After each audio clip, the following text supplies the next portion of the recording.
တခြားသူတွေကဝါးတလုံးကိုဓာတ်တစ်ချက်တည်းနဲ့ခုတ်ဖြတ်နိုင်ပေမဲ့သူကတော့အမြဲတမ်းသုံးချက်ခုတ်ဖို့လိုအပ်တယ်အိမ်ပြန်ရောက်တဲ့အခါမှာဆိုရင်တောင်သူဟာအသက်မရှူနိုင်လောက်အောင်ပင်ပန်းဟန်ဆောင်နေခဲ့တယ်လန်ခီမှာသူ့ကိုဓာတ်နဲ့တိုက်ခိုက်သူရှိရင်တောင်သူဟာတီးခံပြီးထိန်းချုပ်ထားခဲ့တယ်သူ့ရဲ့ကြောက်ရွံ့တတ်မှုကိုသူမိခင်ကိုယ်တိုင်ကတော့မခံနိုင်ပဲတစ်ချိန်မှာတော့အသုံးမကျသူဖြစ်လူပုံလယ်မှာရိုက်ပစ်ခဲ့ဘူးတယ်ဒါပေမဲ့ဒီလိုရည်မှန်းချက်မရှိသူပုံပေါက်နေတဲ့အမျိုးသားဟာတစ်ချိန်လုံးက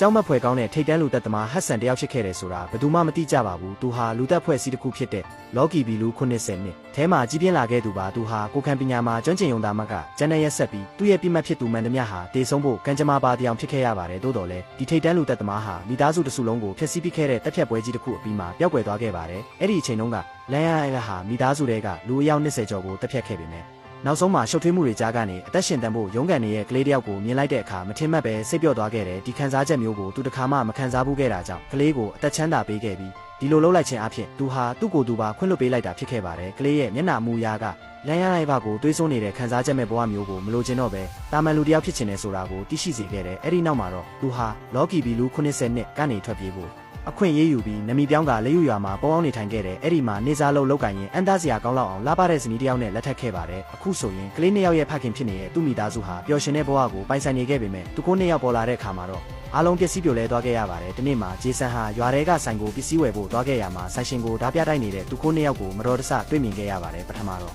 မမြင်ချင်းအောင်ဆောင်ဖို့ရည်ရွယ်ခဲ့ပေမဲ့သူကိုတွေကအသက်60အရွယ်အမျိုးသမီးတဦးကိုပါခြေထောက်နဲ့ကန်ကြတာကိုမြင်လိုက်ရတော့မှနောက်ဆုံးမှာသူစိတ်မထိန်နိုင်တော့ပဲဒေါသပေါက်ပွဲသွားခဲ့ပါတော့တယ်